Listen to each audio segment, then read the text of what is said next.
I'm here among the food stalls on Leather Lane in central London. I'm going to be looking at what might be hot in food next year. Sandwiches is the next thing for somebody. Somebody's going to do something great.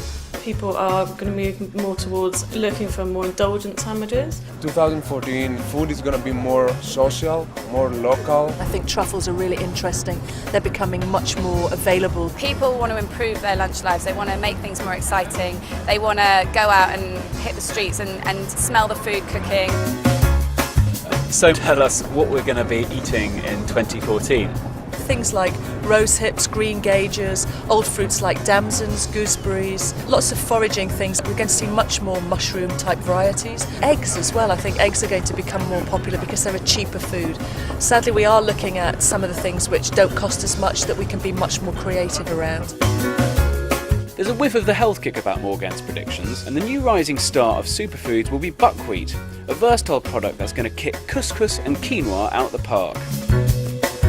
You might say 2013 has been the year of story, the year of Tom Sellers.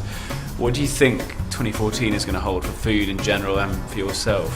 The food trend at the moment seems to be, for me, accessibility and how you get it and that you want it quick and that there's no fuss around it, but it has to taste great. If you look globally, I think sandwiches is the next thing for somebody. Somebody's going to do something great. And there's something quite quintessentially British about that too.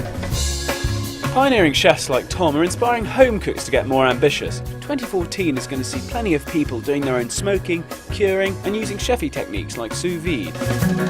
So where do you think Coquisto fits in within the current food trends? It's the first, let's say, peer-to-peer marketplace for homemade meals. So it's going to be healthy and personalized, and it's about, sharing, making some extra money, meeting new people, making new friends.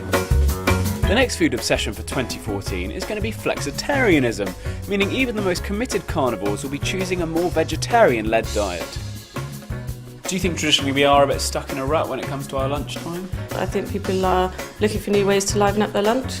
People are seeing the sandwiches as something they can have as a treat now. We've got an example of a Scandinavian-style open sandwich. So more indulgent, more of a sort of destination sandwich, as we were saying. People will travel for a good sandwich. Should we pile in? Let's do it. Helen tells me that 2014 will see the rise of alternative sandwiches, more wraps, pittas, thins and open sandwiches, using the bread as a canvas to experiment with interesting ingredients.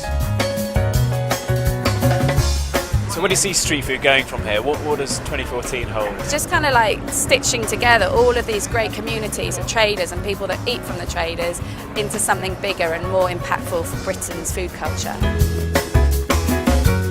The trend for street food has shown that when the grub's good, we're quite happy to get what we're given. Finally, 2014 is going to be the year of the single-choice menu. So with all this exciting street food, with peer-to-peer eating, extraordinary new ingredients, and with lots more besides, it looks like 2014 is going to be a pretty delicious year.